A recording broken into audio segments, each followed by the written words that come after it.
Hello बच्चों, कैसे हैं आप सब। आई एम वेरी श्योर कि पढ़ाई अच्छी चल रही होगी। माहौल थोड़ा सा प्रॉब्लमेटिक है, अनसर्टेनिटी है कि एग्ज़ाम्स होंगे कैंसिल होंगे। हम लोग पूरी शिद्दत से प्रयास कर रहे हैं कि एग्ज़ाम कैंसिल हो जाएं। बट मैं नहीं चाहता कि बट मैं नहीं चाहता कि आप लोगों की पढ़ाई बिल्कुल भी बाधित हो। पढ़ाई आप करते रहिए कि क्योंकि विद्यार्थी होने के नाते हमारा धर्म यही है कि हम किसी राजनीति में ना पड़े, हम पढ़ाई करते रहें लगातार। तो बस बच्चों, आपको आपको मतलब कुछ भी करके अपनी स्टडीज़ को कंटिन्यू रखना है। दूसरी चीज़ ऐसी है कि कुछ स्टूडेंट हैं, वन ऑफ द स्टूडेंट्स, उनका नाम सुष्मिता है। तो उन्होंने मुझे कोई मैसेज नहीं किया, बट उन्होंने मेरे स्टूडेंट ने एक मुझे मैसेज किया कि सर आप उसका कंसर्न रेज कीजिए कि वो कोरोना पॉजिटिव है और 14 दिन 15 दिन के लिए उसको क्वारंटीन रख करके रखा हुआ है। तो वो इस हालात में कैसे पढ़े, और वो अपने मतलब वो अपना दर्द बयां करना चाहती थी। एक स्टूडेंट ऐसी हैं जो अ, इंदौर में फंस गई थी, और इंदौर में फंसी रही 2-3 दिन पहले किसी प्रकार से ई पास मिला और अपने माता पिता के साथ पास वापस भोपाल में गई। तो अभी वहाँ पे होम क्वारंटीन हो गई हैं। फिर एक स्टूडेंट ऐसी हैं जो she is from Bilaspur Chhattisgarh, Delhi में फंस गई थी। और अभी दिल्ली में उनका मकान मालिक जो है उनसे घर खाली करवा रहा है। मतलब वो दिल्ली में रहना चाहती हैं, बट उनके मकान मालिक ने भगाने का आदेश दे दिया कि तुम भागो यहाँ से। तो इनकी फैमिली बिलासपुर से जाने वाली है दिल्ली उनको लेने के लिए कार बुक करके। तो वो कहती हैं कि सर मैं किन हालातों में वापस जाके पढ़ूँ, क्योंकि घर पे क्वारंटीन हो जाऊंगी या जैसा भी है। तो बच्चों, हम लोग जो हैं, मैं हूँ, उदित सर हैं, और ऐसे बहुत सारे फैकल्टीज़ हैं, विकास सर हैं पुणे से, और नागपुर से भी कुछ फैकल्टीज़ हैं। बहुत सारे फैकल्टीज़ ने ये इशू रेज़ किया है कि एग्ज़ाम कैंसिल होने चाहिए।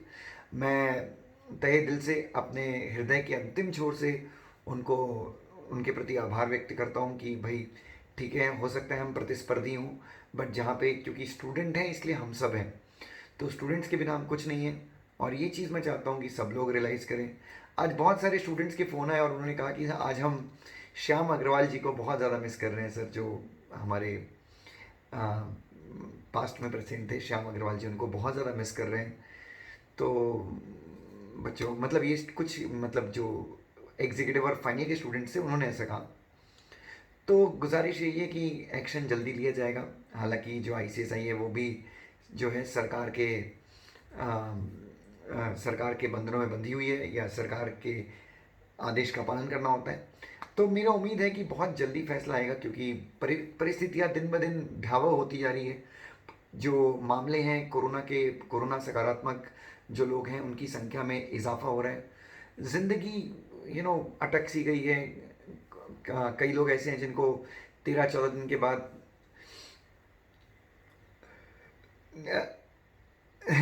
आज मुझे भी थोड़ी सी खांसी हो गई है। तो कई लोग ऐसे हैं जिनको 13-14 दिन के बाद डायरेक्टली बच्चों ब्रीदिंग हैवी ब्रीदिंग हो रही है और उनके प्राण निकल जा रहे हैं।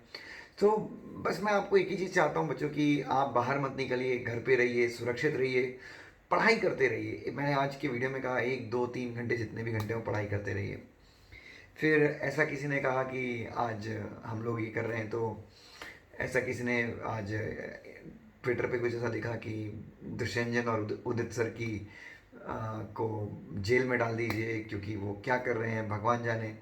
बच्चों, आई डोंट नो मैं सही कर रहा हूँ गलत कर रहा हूँ, बट मुझे एक चीज़ पता है कि मैं शायद स्टूडेंट्स के हित में ही काम कर रहा हूँ। हो सकता है अगर मान लो किसी को लगता है कि मैं गलत कर रहा हूँ तो मैं हाथ जोड़ के माफ़ी मांगना चाहूँगा। बट मेरा परम धर्म ये है कि आज मैं जिन बच्चों के कारण हूँ मैं उनके साथ खड़ा रहूँ, परिस्थितियाँ कैसी भी हों। तो मैं आप सबको एक बताना चाहता हूँ कि प्लीज़ घर पे रहिए, सुरक्षित रहिए, पढ़ाई करिए। अगर अति आवश्यक हो तो ही अपने घर से निकले। वो आंटी बोलती है ना नोवेल कोरोना वायरस से आपको जो भी है। तो प्लीज़ बच्चों घर पे रहिए, सुरक्षित रहिए, और घर से बाहर मत निकलिए, और पढ़ाई करते रहिए। बच्चों, पढ़ाई करना बहुत इंपॉर्टेंट है, चाहे आपका अटेम्प्ट दिसंबर में हो, जुलाई में। तो हम लोग पूरी तरह से मान के चलें कि एग्ज़ाम कैंसिल होना ही चाहिए। और मेरे ख्याल से 2-3 दिन में इसका घोषणा है, या मतलब अंदाज़ा है, freedom of speech and expression है तो हम अंदाज़ा लगा सकते हैं। क्योंकि बहुत ज़रूरी है बच्चों देश में फ्रीडम बनी रहे। नहीं तो कई बार ऐसा होता है किसी ने कुछ बोल दिया, फॉर एग्ज़ाम्पल किसी भी लड़के ने कुछ बोल दिया और खटाक से नेक्स्ट डे उसके घर पे नोटिस आ गया कि साला तुम अफवाह फैला रहे हो। हर आदमी की फ्रीडम है। तो और ओपिनियन एक्सप्रेस करना कुछ गलत नहीं है मेरे हिसाब से। भारत में आज भी संविधान है। तो और जहाँ तक संविधान की बात है, मैं अपने बच्चों के साथ खड़ा हूँ। Thank you so much.